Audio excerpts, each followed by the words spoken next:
इस कहानी की शुरुआत होती है 16 साल के एक लड़के जैकब से, जो एक स्टोर में काम करता है। शाम के वक्त उसके साथ काम करने वाली एक महिला उसे घर छोड़ने निकलती है और रास्ते में जैकब अपने दादाजी इब्राहिम को फोन करता है। लेकिन इस बार इब्राहिम की आवाज पहले जैसी नहीं होती, क्योंकि वो बहुत घबराए हुए लग रहे होते हैं। वो बार बार जैकब से कहते हैं कि किसी भी हालत में घर मत आना, यहाँ बहुत बड़ा खतरा है। जैकब को लगता है कि दादाजी फिर से अपनी पुरानी अजीब बातों में उलझ गए हैं, इसलिए वो उनकी चेतावनी को गंभीरता से नहीं लेता और सीधे घर पहुंच जाता है। घर के अंदर कदम रखते ही वो देखता है कि पूरा सामान बुरी तरह बिखरा पड़ा है, जैसे कोई हर कोना छान कर किसी चीज की तलाश कर रहा हो। तभी उसकी नजर पीछे की टूटी हुई रेलिंग पर पड़ती है और बिना वक्त गंवाए वो जंगल की तरफ बढ़ जाता है। जंगल के अंदर कुछ दूर जाने पर जैकब को उसके दादाजी जमीन पर घायल हालत में पड़े मिलते हैं। उन्हें देखते ही वो घबरा जाता है और तुरंत मदद के लिए फोन मिलाता है। लेकिन तभी इब्राहिम आखिरी बार उसका हाथ पकड़ लेते हैं। टूटी हुई सांसों के बीच वो जैकब से कहते हैं कि उसे आयरलैंड जाना होगा और वहाँ एक खास पक्षी उसे सारी सच्चाई बताएगा। इसके साथ ही वो उसे 3 सितंबर 1943 के काल चक्र के अंदर जाने के लिए भी कहते हैं। जैकब उनकी बातों का मतलब बिल्कुल नहीं समझ पाता, फिर भी उनसे वादा कर लेता है कि वो उनकी आखिरी इच्छा जरूर पूरी करेगा। अगले ही पल इब्राहिम हमेशा के लिए इस दुनिया को छोड़ देते हैं। तभी जैकब पीछे मुड़कर देखता है तो उसे कुछ पलों के लिए एक डरावना साया दिखाई देता है। लेकिन उसके साथ आई महिला जब उधर गोलियां चलाती है तो वहाँ कुछ भी नहीं मिलता। थोड़ी ही देर में पुलिस पहुंच जाती है और जांच के बाद इस मौत को जंगली जानवर का हमला मानकर मामला बंद कर देती है। करीब 1 महीना बीत जाता है, लेकिन उस रात की हर बात जैकब के दिमाग में लगातार घूमती रहती है। उसकी मानसिक हालत पहले जैसी नहीं रहती, इसलिए उसे एक साइकेट्रिस्ट के पास ले जाया जाता है। वहीं बैठकर जैकब अपने बचपन की सारी बातें याद करता है। उसे याद आता है कि दादाजी हमेशा आयरलैंड की एक रहस्यमयी जगह की कहानियां सुनाते थे, जहाँ कुछ ऐसे बच्चे रहते थे जिनके अंदर अलग अलग तरह की जादुई शक्तियां थीं। उस जगह की देखभाल मिस पेरेग्रीन करती थीं, जो जरूरत पड़ने पर एक पक्षी का रूप भी ले सकती थीं। बचपन में जैकब इन कहानियों पर पूरा यकीन करता था, लेकिन जैसे जैसे वो बड़ा हुआ और स्कूल में ये बातें सुनाई, हर किसी ने उसका मजाक उड़ाया। धीरे धीरे उसने भी मान लिया कि शायद दादाजी सिर्फ बच्चों का मन बहलाने के लिए ऐसी कहानियां सुनाते थे। हालांकि इब्राहिम हमेशा यही कहते रहे कि उन्होंने उससे कभी झूठ नहीं बोला। कुछ समय बाद जैकब अपने दादाजी का घर खाली करने पहुंचता है, जहां उसकी आंटी उसे उनका पुराना सामान सौंपती है। उन्हीं चीजों के बीच उसे एक पोस्ट कार्ड मिलता है, जिसे देखकर वो हैरान रह जाता है। ये पोस्ट कार्ड मिस पेरेग्रीन ने इब्राहिम के नाम भेजा था, जिसमें लिखा था कि वो और बाकी सभी बच्चे आज भी उनका इंतजार कर रहे हैं। इस एक खत को पढ़ते ही जैकब के मन में फिर से वही सवाल उठने लगते हैं जिन्हें वो इतने सालों से झूठ समझता आया था। वो ये पोस्ट कार्ड अपनी साइकेट्रिस्ट को दिखाता है और कहता है कि अगर वो खुद उस जगह पर जाकर सब कुछ देख ले तो शायद उसे भी सच्चाई का पता चल जाएगा। साइकेट्रिस्ट भी उसे वहां जाने की सलाह देती है, क्योंकि उसके मुताबिक तभी जैकब अपने भ्रम और हकीकत के बीच का फर्क समझ पाएगा। आखिरकार जैकब अपने पिता के साथ आयरलैंड जाने के लिए तैयार हो जाता है। उसके पिता पक्षियों पर किताब लिख रहे होते हैं, इसलिए ये सफर उनके काम के लिए भी फायदेमंद साबित हो सकता था। समुद्र पार करते वक्त जैकब की नजर आसमान में उड़ते एक पक्षी पर पड़ती है और उसे तुरंत दादाजी की वही पुरानी कहानी याद आ जाती है, जिसमें मिस पेरेग्रीन पक्षी का रूप धारण करती थी। कुछ देर बाद दोनों उस सुनसान द्वीप पर पहुंच जाते हैं और जैकब सीधे उस अनाथालय की तरफ निकल पड़ता है, जिसके बारे में उसने बचपन से अनगिनत कहानियां सुनी थीं। लेकिन वहां पहुंचकर उसकी सारी उम्मीदें टूट जाती हैं, क्योंकि पूरी इमारत खंडहर में बदल चुकी होती है। उसे बताया जाता है कि दूसरे विश्व युद्ध के दौरान यहाँ बम गिरा था और उसके बाद से ये जगह हमेशा के लिए वीरान हो गई। जैकब भारी मन से वहाँ से लौट तो आता है, लेकिन उसके दिल में अब भी यही सवाल गूंज रहा होता है कि आखिर दादाजी उसे इसी जगह भेजना क्यों चाहते थे।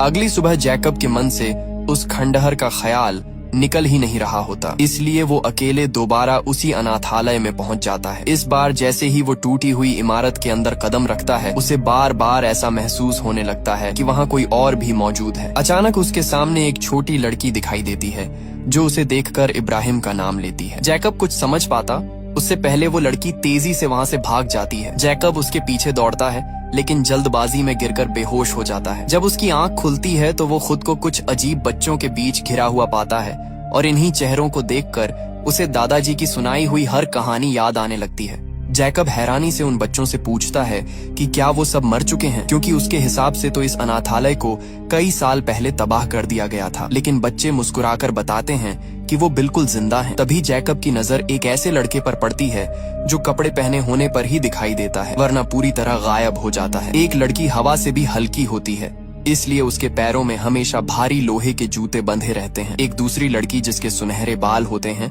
उसके हाथ जिस चीज को छू लेते हैं वो तुरंत जलने लगती है, इसीलिए वो हमेशा दस्ताने पहन कर रखती है। वहीं एक बच्ची के अंदर कई लोगों जितनी ताकत होती है। एक लड़के के पेट में मधुमक्खियां रहती हैं, किसी के सिर के पीछे दूसरा मुंह होता है, तो कोई अपने सपने दूसरों को दिखा सकता है। जैकब जितना उन्हें देखता है उतना ही उसे यकीन होने लगता है कि दादाजी ने जो कुछ बताया था वो सिर्फ कहानी नहीं थी।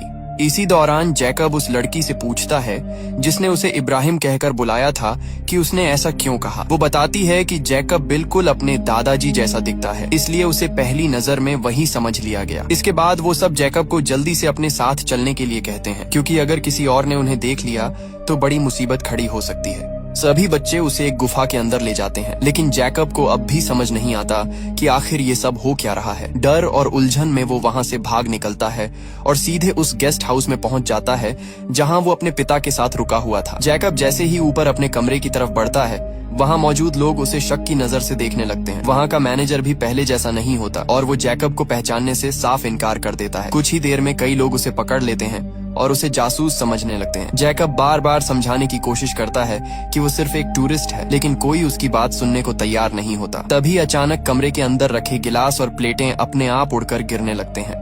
वहाँ मौजूद हर इंसान घबरा जाता है, क्योंकि किसी को समझ नहीं आता कि ये सब आखिर कौन कर रहा है। उसी अफरा तफरी का फायदा उठाकर सुनहरे बालों वाली लड़की वहाँ पहुँचती है, जैकब का हाथ पकड़ती है और उसे अपने साथ बाहर ले जाती है। जाते जाते वो दरवाजे को छूती है और अगले ही पल उसमें आग लग जाती है, जिससे पीछा करने वाले लोग वहीं रुक जाते हैं। जैकब उन बच्चों के साथ घोड़ा गाड़ी में बैठकर वहाँ से निकल जाता है। रास्ते में वो उनसे पूछता है कि क्या दादाजी की सारी बातें सच थीं और क्या उनके अंदर सच में जादुई शक्तियां हैं। तभी पीछे से एक आवाज आती है कि अभी तक उसने सब कुछ देखा ही कहाँ है। जैकब मुड़कर देखता है तो वहाँ कोई नहीं होता, लेकिन अगले ही पल एक लड़का कपड़े पहनते हुए उसके सामने दिखाई देता है, जो कुछ देर पहले तक पूरी तरह अदृश्य था। इसके बाद बच्चे उसे बताते हैं कि वो अब अपनी दुनिया में नहीं है। आज की तारीख 2016 नहीं बल्कि 3 सितंबर 1943 है। ये सुनते ही जैकब के पैरों तले जमीन खिसक जाती है, क्योंकि उसे पहली बार एहसास होता है कि वो सिर्फ किसी रहस्यमयी जगह पर नहीं बल्कि वक्त के अंदर भी सफर करके अतीत में पहुंच चुका है। जैकब अब उन बच्चों के साथ उस बड़े से घर में पहुंचता है जहां उसकी मुलाकात मिस पेरेग्रीन से होती है। वही इस जगह की देखभाल करती हैं और सभी बच्चे उन्हें अपनी संरक्षक मानते हैं। मिस पेरेग्रीन जैकब का स्वागत करती हैं, जैसे उन्हें पहले से पता हो कि एक दिन वो यहाँ जरूर आएगा। इसके बाद वो जैकब की मुलाकात एक एक करके सभी बच्चों से करवाती हैं। तभी जैकब की नजर एमा पर पड़ती है, जो हवा से भी हल्की होने की वजह से जमीन पर टिक नहीं सकती। बातचीत के दौरान जैकब को पता चलता है कि एमा कभी उसके दादाजी इब्राहिम से बहुत प्यार करती थी, लेकिन जब इब्राहिम इस जगह को छोड़कर चले गए तो धीरे धीरे उनके खत भी आने बंद हो गए। इसके बावजूद एमा जैकब से कोई शिकायत नहीं करती और उसके साथ बिल्कुल अपनापन दिखाती है। शाम होते ही सभी बच्चे एक साथ डिनर के लिए बैठते हैं। जैकब पहली बार उनके बीच बैठकर उनकी जिंदगी को करीब से देखता है। तभी उसकी मुलाकात इनॉक नाम के लड़के से होती है, जिसके अंदर मरे हुए जीवों को दोबारा जिंदा करने की शक्ति होती है।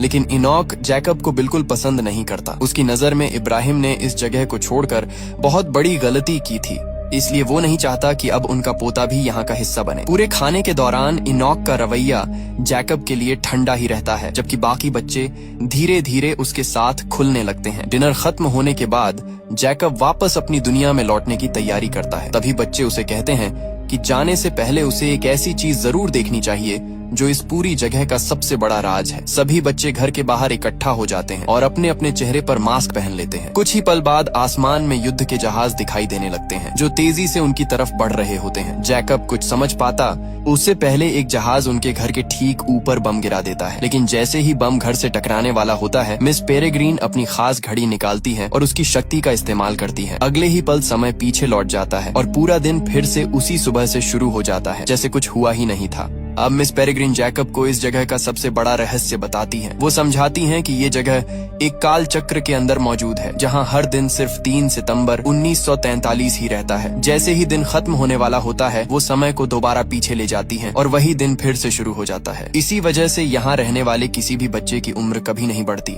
दूसरी तरफ असली दुनिया का समय लगातार आगे बढ़ता रहता है, इसलिए बाहर की दुनिया में कई दशक गुजर चुके हैं, लेकिन इस काल चक्र के अंदर रहने वाले सभी बच्चे अब भी उसी उम्र में हैं। जैकब को अब समझ आने लगता है कि दादाजी ने आखिर क्यों कहा था कि उसे इसी तारीख और इसी जगह पर आना होगा। कुछ देर बाद जैकब उसी गुफा के रास्ते वापस अपनी दुनिया यानी 2016 में लौट आता है। अपने कमरे में पहुंचकर वो खत निकालता है जिसे वो मिस पेरेग्रीन के घर से चुपके से ले आया था। ये खत उसके दादाजी ने मिस पेरेग्रीन के नाम लिखा था। खत पढ़ते ही जैकब के चेहरे का रंग बदल जाता है, क्योंकि उसमें लिखा होता है कि मिस्टर बैरन के लोग इंग्लैंड के एक दूसरे कालचक्र के आसपास दिखाई दिए हैं। इब्राहिम ने खत में साफ चेतावनी दी थी कि दुश्मन बहुत जल्द बाकी कालचक्रों तक भी पहुंच सकता है, इसलिए बच्चों को बचाने के लिए नया और सुरक्षित कालचक्र बनाना जरूरी है। यही खत जैकब को पहली बार यह एहसास कराता है कि उसके दादाजी जिस खतरे की बात करते थे वो अब पहले से कहीं ज्यादा करीब आ चुका है। अगले दिन जैकब वही खत लेकर दोबारा कालचक्र के अंदर पहुंच जाता है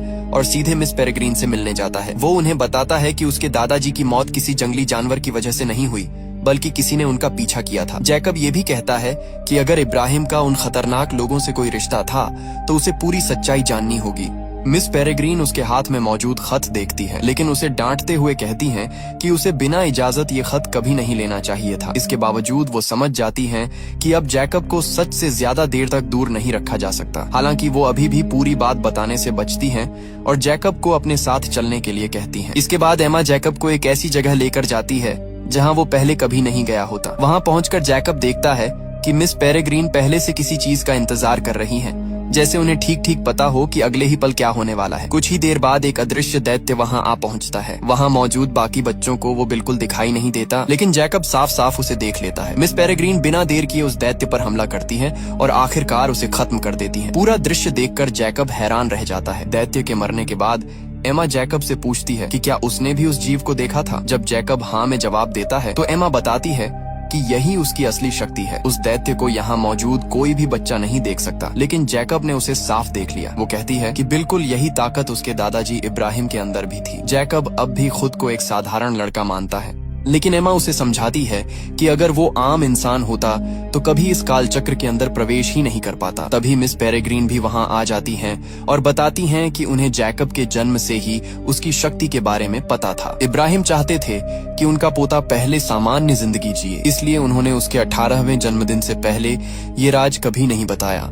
इसके बाद मिस पेरेग्रीन जैकब को एक पुरानी किताब दिखाती है जिसमें उनके पूरे इतिहास का जिक्र होता है। वो बताती हैं कि बहुत समय पहले कुछ पेक्यूलियर लोग कालचक्र में रहते रहते थक गए थे। उनका मानना था कि अगर एम्ब्रिन की शक्तियों का सही इस्तेमाल किया जाए तो वो कालचक्र के बाहर भी हमेशा जवान रह सकते हैं। इन्हीं लोगों का नेता मिस्टर बैरन था। उसने एक एम्ब्रिन को पकड़कर उसके ऊपर खतरनाक प्रयोग किया, लेकिन उसका प्रयोग सफल होने के बजाय उल्टा पड़ गया।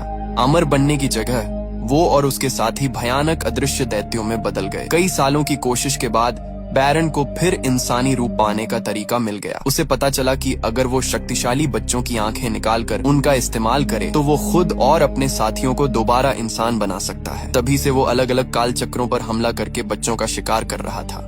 इतने में वहाँ एक दूसरी एम्ब्रिन पहुँचती है जो बुरी तरह डरी हुई होती है। वो बताती है कि बैरन ने उसके काल चक्र का पता लगा लिया था और उसके लगभग सभी बच्चों को मार डाला। किसी तरह अपनी जान बचाकर वो यहाँ तक पहुँच पाई है। वो सबको चेतावनी देती है कि अब कोई भी काल चक्र सुरक्षित नहीं रहा। बैरन पहले से ज्यादा ताकतवर हो चुका है और इस बार उसका निशाना सिर्फ बच्चे नहीं बल्कि एम्ब्रिन भी हैं। ये बात सुनते ही मिस पेरेग्रीन समझ जाती हैं कि अब यहाँ रुकना खतरे से खाली नहीं है। वो फैसला करती हैं कि सभी बच्चों को लेकर जल्द से जल्द नया और सुरक्षित कालचक्र ढूंढना होगा, क्योंकि दुश्मन अब उनके दरवाजे तक पहुँचने ही वाला है। मिस पेरेग्रीन सभी बच्चों को जल्दी से सफर की तैयारी करने के लिए कह देती हैं। दूसरी एम्ब्रिन की बातों से साफ हो चुका था कि बैरन एक एक करके हर काल चक्र तक पहुंच रहा है, लेकिन जैकब इस लड़ाई का हिस्सा नहीं बनना चाहता। उसे लगता है कि ये दुनिया उसकी नहीं है, इसलिए वो किसी से कुछ कहे बिना वापस अपनी दुनिया यानी 2016 में लौट आता है। वहां पहुंचकर भी उसका मन बिल्कुल शांत नहीं होता, क्योंकि काल चक्र में देखी हर चीज लगातार उसके दिमाग में घूम रही होती है। तभी रास्ते में उसकी नजर एक ऐसी लाश पर पड़ती है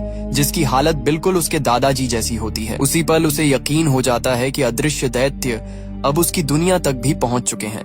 जैकब बिना एक पल गंवाए दोबारा गुफा की तरफ भागता है ताकि मिस पेरेग्रीन को इस नए खतरे के बारे में बता सके, लेकिन उसे बिल्कुल भी अंदाजा नहीं होता कि कोई लगातार उसका पीछा कर रहा है। जैसे ही वो गुफा के अंदर दाखिल होता है उसके पीछे पीछे एक आदमी भी वहाँ पहुँच जाता है। पहले तो वो खुद को एक साधारण इंसान की तरह पेश करता है और जैकब से सवाल पूछने लगता है, लेकिन अगले ही पल उसका चेहरा बदलने लगता है। जैकब हैरान रह जाता है क्योंकि उसके सामने खड़ा इंसान कोई और नहीं बल्कि वही साइकेट्रिस्ट होता है जिससे वो पिछले कई दिनों से मिलता आ रहा था। अब उसका असली रूप सामने आ चुका था और वही खतरनाक बैरन था जिसकी कहानियां मिस पेरेग्रीन ने अभी अभी उसे सुनाई थीं।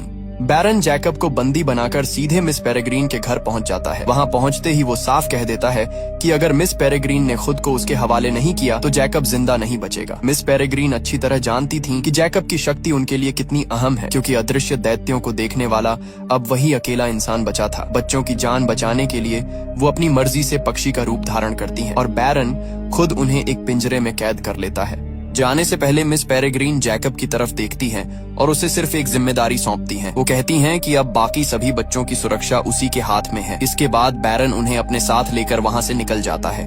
दूसरी एम्ब्रिन बच्चों को लेकर वहां से सुरक्षित निकलने की कोशिश करती है, लेकिन तभी एक अदृश्य दैत्य उन पर हमला कर देता है और उन्हें भी पकड़ लिया जाता है। हालांकि इस अफरा तफरी के बीच जैकब और बाकी सभी बच्चे किसी तरह घर से बाहर निकलने में कामयाब हो जाते हैं। तभी आसमान में फिर से युद्ध के जहाज दिखाई देने लगते हैं। इस बार कोई भी समय को पीछे नहीं घुमा सकता क्योंकि मिस पेरेग्रीन अब वहां मौजूद नहीं थी।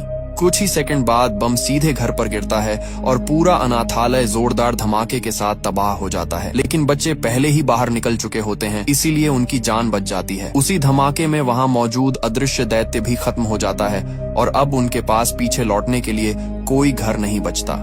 घर के पूरी तरह बर्बाद होने के बाद जैकब सभी बच्चों को इकट्ठा करता है। अब सबका सिर्फ एक ही मकसद होता है, किसी भी कीमत पर मिस पेरेग्रीन को बैरन के कब्जे से छुड़ाना। बच्चों को अंदाजा होता है कि बैरन उन्हें कहां लेकर गया होगा, इसलिए वो समुद्र के किनारे पहुंच जाते हैं। वहां एमा अपनी शक्ति का इस्तेमाल करके समुद्र की गहराई में डूबे एक पुराने जहाज को ऊपर ले आती है। जहाज के अंदर कई पुराने कंकाल भी पड़े होते हैं, लेकिन इस वक्त किसी का ध्यान उन पर नहीं होता। सभी बच्चे उसी जहाज पर सवार होकर बैरन के ठिकाने की तरफ निकल पड़ते हैं।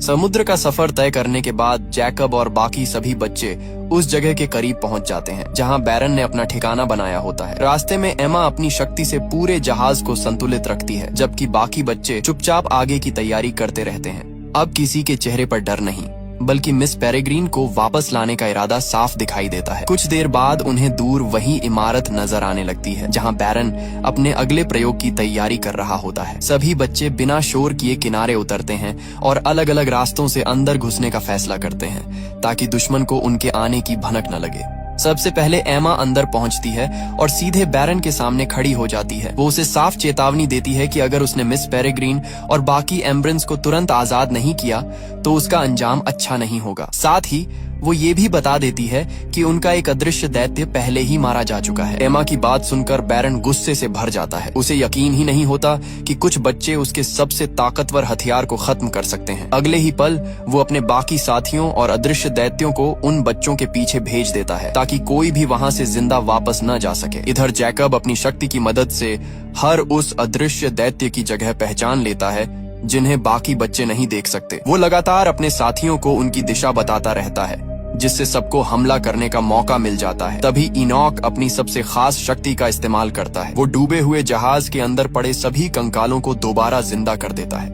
अगले ही पल पूरा जहाज चलते फिरते कंकालों से भर जाता है और वो सीधे अदृश्य दैत्यों पर टूट पड़ते हैं। बच्चों की चाल कामयाब हो जाती है क्योंकि लड़ाई के दौरान दैत्यों पर ऐसा पदार्थ लग जाता है कि अब वो सभी को साफ दिखाई देने लगते हैं। इसके बाद कंकाल और बच्चे मिलकर एक एक करके उन दैत्यों का अंत करना शुरू कर देते हैं। बाहर भयानक लड़ाई चल रही होती है, जबकि उसी दौरान जैकब और कुछ बच्चे अंदर की तरफ बढ़ते रहते हैं। उनका असली मकसद मिस पेरेग्रीन और बाकी एम्ब्रेंस तक पहुंचना होता है। रास्ते में बैरन के कई साथी उन्हें रोकने की कोशिश करते हैं, लेकिन हर बच्चा अपनी अपनी शक्ति का इस्तेमाल करके उनका सामना करता है। कोई अपनी ताकत से दुश्मनों को दूर फेंक देता है, कोई आग से रास्ता साफ करता है तो कोई हवा की मदद से अपने साथियों को बचाता है। कुछ ही देर में बैरन के कई आदमी हार मानने पर मजबूर हो जाते हैं और बच्चों का रास्ता खुल जाता है। आखिरकार जैकब उस कमरे तक पहुंच जाता है जहां मिस पेरेग्रीन और बाकी एम्ब्रेंस कैद होती हैं। वो तेजी से उन्हें आजाद करने की कोशिश करता है, लेकिन तभी बैरन भी वहां पहुंच जाता है। उसी समय बाहर लड़ाई खत्म करके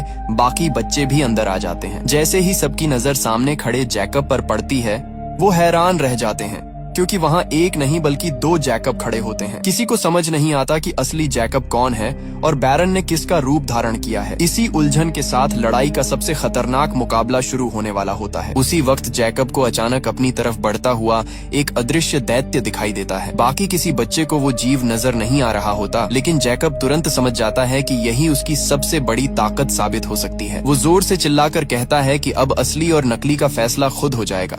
बैरन उसके इशारे का मतलब समझ ही नहीं पाता, क्योंकि उसे उस दैत्य का कोई एहसास नहीं होता। अगले ही पल अदृश्य दैत्य सीधे बैरन की तरफ झपटता है। चूंकि उसने जैकब का रूप धारण किया हुआ होता है, इसलिए दैत्य उसे ही असली जैकब समझ लेता है और उसी पर हमला कर देता है। भयानक हमला होते ही बैरन अपना भेष संभाल नहीं पाता और उसका असली चेहरा सबके सामने आ जाता है। दैत्य उसकी आंखें निकाल लेता है और बैरन वहीं बुरी तरह घायल होकर गिर पड़ता है। अब सभी बच्चों को साफ दिखाई दे जाता है कि असली जैकब कौन था। इसी बीच जैकब बिना देर किए उस दैत्य पर टूट पड़ता है। इस बार उसे अकेले लड़ने की जरूरत नहीं पड़ती, क्योंकि उसके बाकी साथी भी तुरंत उसकी मदद के लिए पहुंच जाते हैं। मिलकर वो उस आखिरी अदृश्य दैत्य का भी हमेशा के लिए अंत कर देते हैं। बैरन की मौत के साथ ही उसका पूरा खेल खत्म हो जाता है और उसके बचे हुए साथी भी एक एक करके हार जाते हैं। लड़ाई खत्म होने के बाद जैकब सबसे पहले मिस पेरेग्रीन और बाकी एम्ब्रेंस की तरफ बढ़ता है। अब वो पूरी तरह सुरक्षित होती हैं और बच्चों को देखकर राहत की सांस लेती हैं। सभी बच्चे एक दूसरे को देखकर खुश होते हैं, क्योंकि इतने बड़े खतरे के बाद भी उनमें से कोई पीछे नहीं हटता। लेकिन ये खुशी ज्यादा देर नहीं टिकती, क्योंकि मिस पेरेग्रीन तुरंत सबको याद दिलाती हैं कि वो अभी भी अपने असली समय से बहुत दूर हैं। अगर बच्चे ज्यादा देर तक इसी वक्त में रुके रहे तो काल चक्र के बाहर उनकी उम्र तेजी से बढ़ने लगेगी और उनकी जान भी खतरे में पड़ सकती है। मिस पेरेग्रीन फैसला करती हैं कि अब सभी बच्चों को तुरंत वापस अपने समय में लौटना होगा। एमा जैकब के पास आती है और उसे बताती है कि उनका सफर अब यहीं से अलग होने वाला है। वो चाहती है कि जैकब अपने समय में रहे, क्योंकि वहीं उसकी जरूरत है। जैकब ये सुनकर खामोश हो जाता है, लेकिन वो समझ चुका होता है कि हर किसी की अपनी जगह होती है। एमा और बाकी सभी बच्चे मिस पेरेग्रीन के साथ वापस अपने कालचक्र में लौटने की तैयारी करने लगते हैं। जाने से पहले एमा जैकब से कहती है कि उसका यहाँ रुकना ही सही होगा, क्योंकि उसकी दुनिया में अभी बहुत कुछ बाकी है। जैकब उसे रोकना चाहता है, लेकिन वो समझ चुका होता है कि अगर बच्चे अपने समय पर वापस नहीं पहुँचे तो उनकी उम्र अचानक बढ़ने लगेगी। भारी मन से वो एमा को जाते हुए देखता रहता है, जबकि मिस पेरेग्रीन सभी बच्चों को लेकर वहाँ से निकल जाती है। कुछ ही पलों में जैकब अकेला रह जाता है और फिर अपने घर की तरफ लौट पड़ता है। घर पहुंचते ही जैकब सीधे अपने दादाजी इब्राहिम से मिलने जाता है। उन्हें अपने सामने जिंदा देखकर उसकी आंखों में खुशी साफ दिखाई देती है और वो बिना कुछ सोचे उन्हें गले लगा लेता है। इब्राहिम भी सब कुछ समझ जाते हैं, क्योंकि उन्हें पहले से अंदाजा था कि एक दिन जैकब ये पूरा सफर तय करके जरूर लौटेगा। जैकब चाहता है कि अब सब कुछ पहले जैसा हो जाए, लेकिन इब्राहिम उसे बताते हैं कि उसकी मंजिल अभी खत्म नहीं हुई। वो कहते हैं कि जिस इंसान का इंतजार उसे करना चाहिए वो कोई और नहीं बल्कि एमा है और उसे वापस उसी के पास जाना होगा। इसके बाद इब्राहिम अपने पास रखा एक पुराना नक्शा जैकब को देते हैं। इस नक्शे में दुनिया भर के अलग अलग काल चक्रों का पूरा रास्ता बना होता है। वो बताते हैं कि अब सीधा उस काल चक्र में पहुंचना मुमकिन नहीं जहां से एमा गई है, क्योंकि वो रास्ता हमेशा के लिए बदल चुका है। अगर जैकब सच में उससे दोबारा मिलना चाहता है तो उसे कई अलग अलग काल चक्रों से गुजरना होगा। हर काल चक्र उसे एक नए समय तक पहुंचाएगा और आखिर में वो उसी साल तक पहुंच सकेगा जहां से एमा का सफर दोबारा शुरू होगा। जैकब बिना कोई सवाल किए ये नक्शा अपने पास रख लेता है। इसके बाद जैकब अपनी नई यात्रा शुरू करता है। वो एक काल चक्र से निकलकर दूसरे काल चक्र में जाता है और लगातार समय के अलग अलग पड़ाव पार करता रहता है। आखिरकार लंबा सफर तय करने के बाद वो 1942 में पहुंच जाता है, लेकिन यहाँ पहुंचने के बाद भी उसकी मंजिल पूरी नहीं होती, क्योंकि एमा से मिलने के लिए उसे पूरे 1 साल इंतजार करना पड़ता है। इस दौरान वो अपनी पहचान छिपाकर रहता है और हालात के मुताबिक आगे बढ़ता रहता है। उसे अच्छी तरह पता होता है कि सही दिन आने से पहले वो कुछ भी बदल नहीं सकता। आखिर वो दिन भी आ जाता है जब 3 सितंबर 1943 को वही जहाज वहां से गुजरने वाला होता है जिस पर एमा और बाकी बच्चे सफर कर रहे होते हैं। जैकब पहले से वहां उनका इंतजार कर रहा होता है। जैसे ही एमा जहाज से उतरती है उसकी नजर सीधे जैकब पर पड़ती है। दोनों बिना कुछ कहे एक दूसरे की तरफ दौड़ते हैं और गले लगा लेते हैं। इतने लंबे सफर, कई काल चक्रों और अनगिनत मुश्किलों के बाद आखिरकार दोनों फिर से एक साथ होते हैं। इसी पल के साथ उनकी नई शुरुआत होती है और यहीं पर इस कहानी का सफर भी पूरा हो जाता है।